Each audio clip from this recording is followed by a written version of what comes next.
Hello दोस्तों, आज हम बना रहे हैं कड़ी।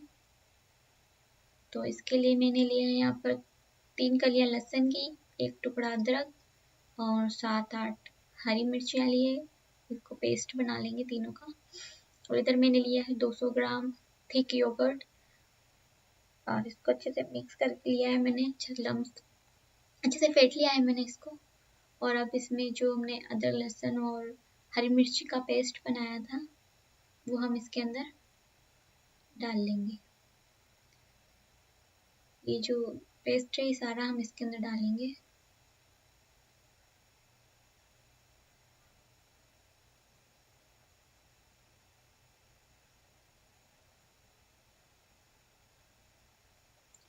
और अब हम इसमें डालेंगे ये 2 बड़े चम्मच बेसन,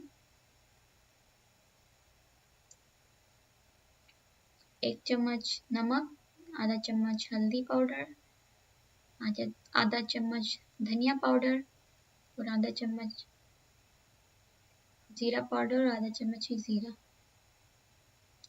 सबको हम दही में डाल लेंगे और अच्छे से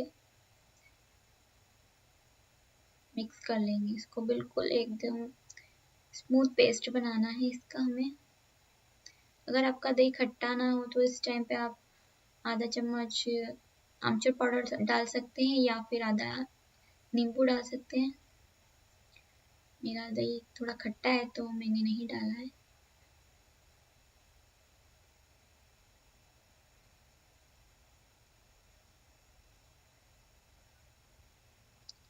ये हमारा पेस्ट तैयार हो गया है। अब इसमें हम 2 गिलास पानी डालेंगे। पहले 1 गिलास पानी डाल के इसको थोड़ा अच्छे से मिक्स कर लेंगे कि बचे हुए लम्स भी अच्छे से मिक्स हो जाए। और ये 1 गिलास और पानी डालेंगे। अब इसको हम रख देंगे चूल्हे पर और हिलाते हिलाते इसको बॉईल आने तक पकाएंगे। जब तक बॉईल नहीं आया इसको मैं थोड़ी थोड़ा हिलाती रही हूँ। और अब इसमें ढक्कन लगा के मीडियम आंच पर पकने के लिए 20 मिनट के लिए छोड़ देंगे। और इधर मैंने 1 कप कटोरी बेसन लिया है। इसमें मैं 1 बड़ा प्याज कटा हुआ, 6-7 हरी मिर्चियाँ और मोटा मोटा कटा हुआ धनिया डाल दूंगी। और अब डालेंगे हम इसके अंदर 1 चम्मच नमक, आधा चम्मच जीरा और आधा चम्मच जीरा पाउडर, आधा चम्मच हल्दी और आधे चम्मच से थोड़ा सा ज़्यादा धनिया पाउडर। सारा मसाले को हम इसमें डाल देंगे।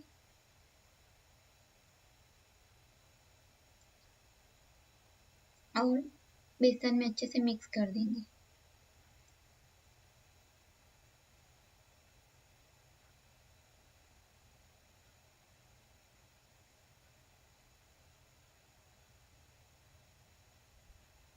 इसमें डालेंगे हम थोड़ा सा बेकिंग पाउडर। आप चाहें तो बेकिंग सोडा डाल सकते हैं। और इसको भी हम बेसन के अंदर मिक्स कर लेंगे।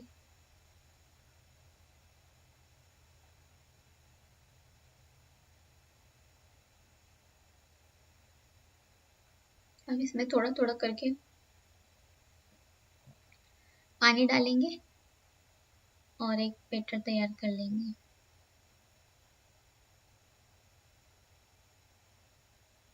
बैटर को ज़्यादा पतला नहीं करना है हमें।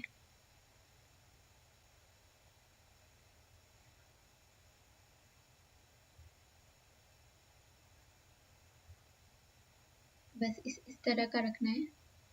तो ये हमारा हो गया है पकौड़ों का बैटर तैयार। अब इसको हम ढक के रख देंगे और इधर चेक कर लेंगे हमारी कड़ी और इसको मिक्स कर लेंगे।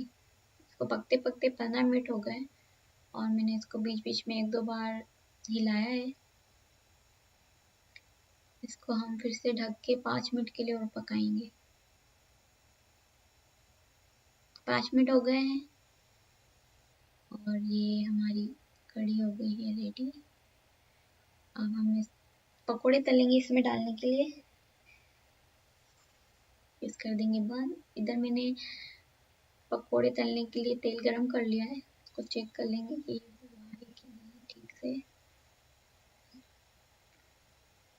तो इसमें हम थोड़ा सा घी पकोड़े का मिश्रण में से थोड़ा सा डाल देंगे कि चेक कर लेंगे कि हुआ कि नहीं।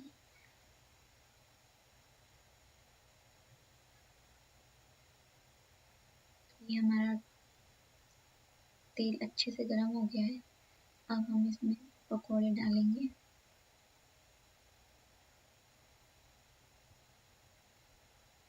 अगर आप प्याज पसंद नहीं करते तो आप उसको बगैर प्याज के भी बना सकते हैं पकोड़े, तभी भी अच्छा टेस्ट आता है।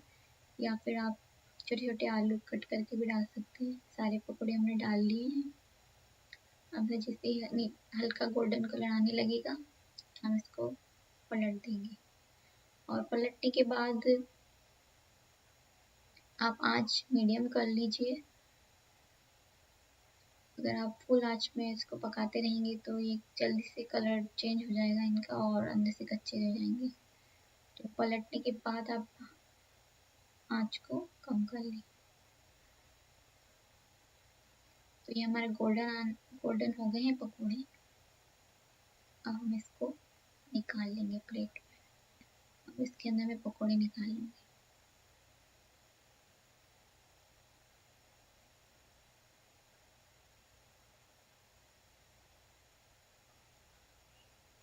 बाकी के पकोड़े भी हम इसी तरह से तल लेंगे, जो बैटर बचा हुआ है हमारा।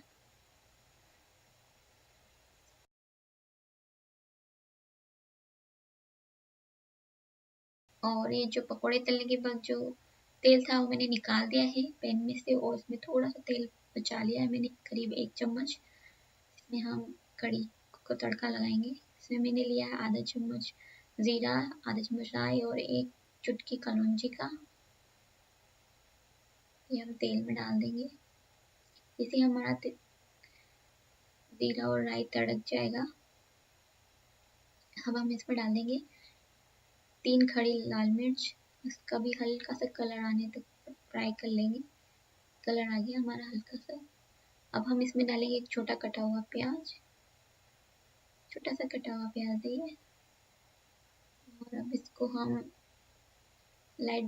इसको गोल्डन होने तक हम फ्राई करेंगे। ये हमारा तड़का तैयार हो गया है। इसको हम कढ़ी में डाल देंगे। कढ़ी में मैंने पकोड़े डाल दिए थे, अब हम तड़का भी डाल देंगे और कर देंगे मिक्स। और अब इसमें डालेंगे हम कटा हुआ हरा धनिया। इसको आप पूड़ी, पराठे, चावल इसके साथ चाहे सर्व कीजिए। और कढ़ी मैंने थोड़ी पतली रखी है क्योंकि ठंडी होने के बाद गाढ़ी हो जाती है।